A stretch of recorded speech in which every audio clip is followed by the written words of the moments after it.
Yo, what's going on, everybody? In this video, we're going to look at the Thursday MLB picks for DraftKings.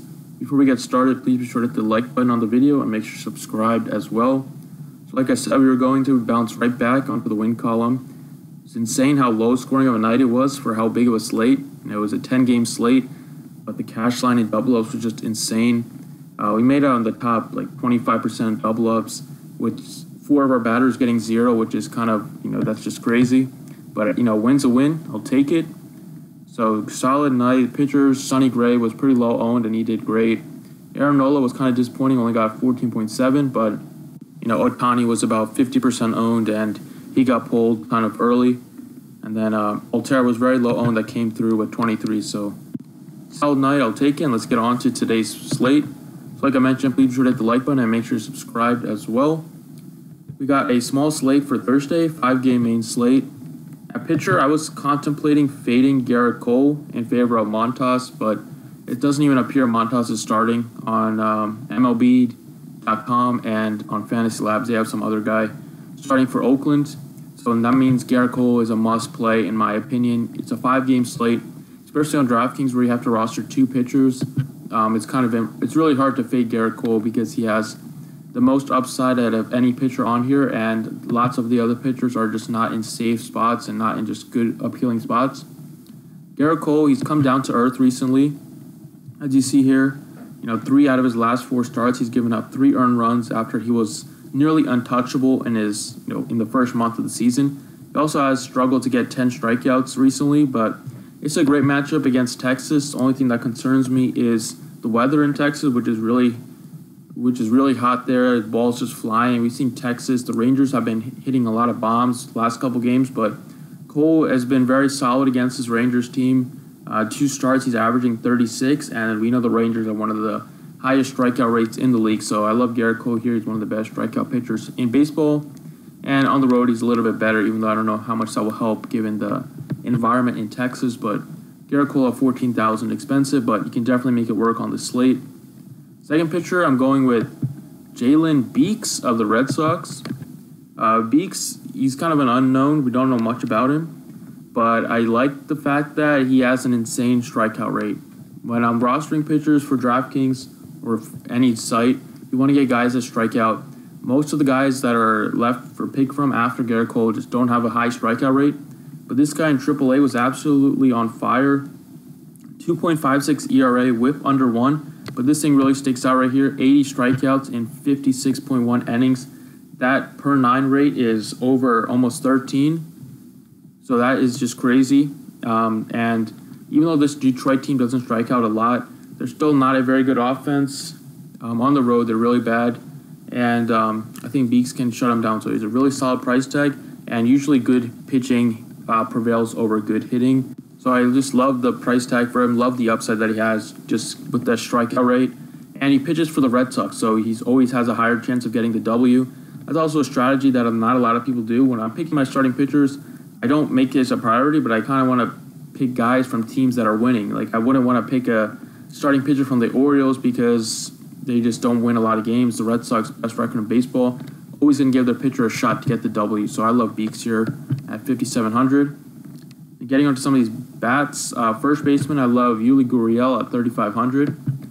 Cole Hamels is not the same pitcher at home. ERA is over 4 compared to on the road where he's excellent. So his ERA is almost doubled at home. He's given up 10 home runs. Texas is just a great hitter ballpark. Arlington, and especially this time of the year, the ball is flying. So I want to get some bats against Cole Hamels. Gurriel at $3,500 is a great spot here. He's batting cleanup for the Astros. And against lefties, he's really solid. .310 batting average with a .414 slugging percentage. He's also very solid on the road. A lot of these Astros hitters, surprisingly, are hit a lot better on the road. The most notable is second baseman Jose Altuve, whose batting average on the road is .400. At home, it's under .270. So that's really astonishing, but Gurriel's kind of in the same boat, .307 on the road, .276 at home, and he's really hot over his last 10 games, batting .326. Just a matter of time that he starts hitting more doubles and home runs instead of singles, so he has the power. I think this is a good spot for him. Third baseman, this is going to be one of the sneakiest and lowest price plays. One of the best value plays on the slate. That is third baseman Matt Duffy. The price tag of $2,900 is really ridiculous. He's been a very solid hitter, very consistent throughout the whole season. 307 batting average, 2 home runs. And he usually bats either third or fifth in the Rays lineup, so you're getting a good spot in the batting order every time he takes the field. And against righties, his numbers are ridiculous. They are some of the best numbers I've seen, and being below 3,000 is just insane. Against righties this season, he's batting .366 with a .472 slugging percentage.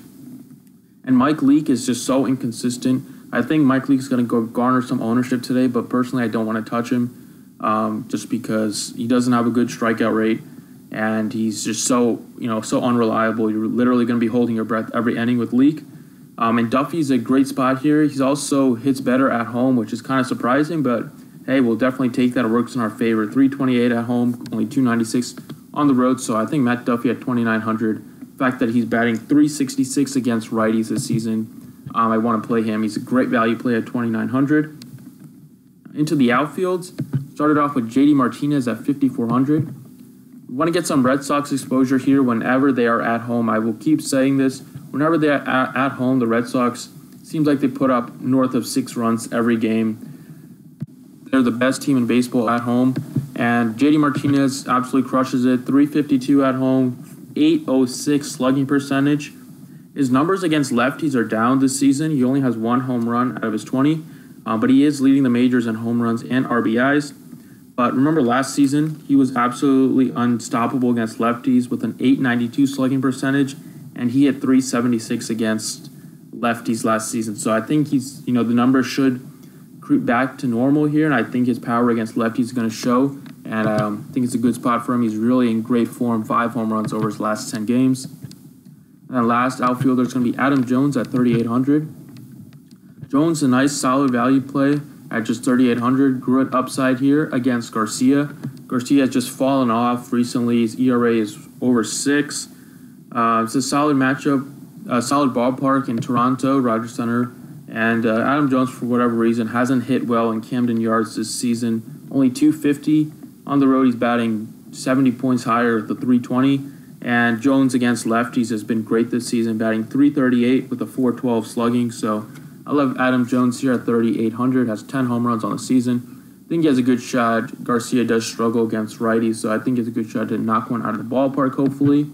And there you have it. There's 6 guys I like. If you want to join the team, you can visit the website, thedfsprocess.com. Thanks for watching. Please be sure to like and make sure to subscribe, and good luck tonight.